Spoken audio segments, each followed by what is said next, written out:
బాబు రాము, నా బంగారు కొండ లేవరా నాయనా.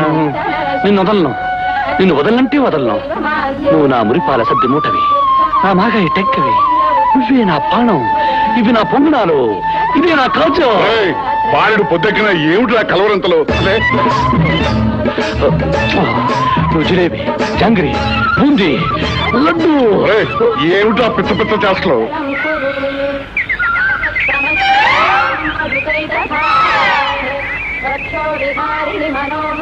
సదియ్య కలగంటున్నానా తాతయ్య?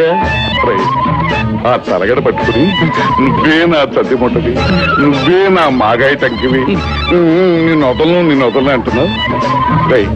కల్లో నువ్వు కౌగులించుకుంది ఎవరిదా?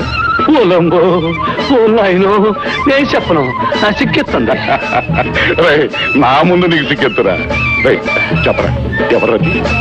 అది అది చెప్పేయమంటావా? చెప్పరా. నువ్వే నా లడ్డు తాత.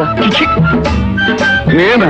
అవును లడ్డు, నువ్వేమో నన్ను వదిలి వెళ్ళిపోతున్నావట, నేనేమో నీ చంకకి గట్టిగా వాటేసుకుని నన్ను వదిలి వెళ్ళిపోవద్దు లడ్డు, నువ్వు లేకపోతే నేను బతకలేను లడ్డు, నువ్వు ఉండిపో లడ్డు అంటున్నానట. కర్మరా కర్మ. వయసు వచ్చిన నీలాంటి వాడి కళల్లో తాతలు మామలు రావటం ఏమిట్రా?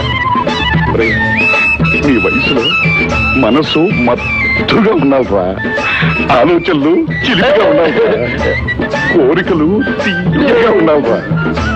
ఉందిగా, నా మనసులో తీయటి కోరికుంది. నిజంగానే? అవును లడ్డు. ఏమిటది? లడ్డు తాత, అది మా లడ్డు తాత కాళ్ళు పట్టాలని, మా లడ్డూకి అన్నం తినిపించాలని. ఇంకా నాయన చాలు, నీకు వయసు వచ్చి గుణపలాగా ఎత్తు పెరిగిపోయావు కానీ బుద్ధి మాత్రం పెరగలేదు. సరే సంగతి ముందు మొహం గడుకురా, సద్దానం తిందుగాని.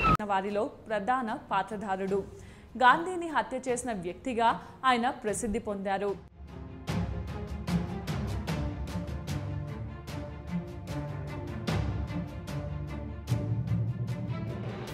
గాడ్సే పూర్తి పేరు నాథూరామ్ వినాయక్ గాడ్సే. ఇతను 1910 మే 19వ తేదీన పూణే జిల్లాలో బారామతి పట్టణంలో జన్మించాడు. ఇతని తండ్రి పేరు వినాయక్ వామన్ రావు గాడ్సే.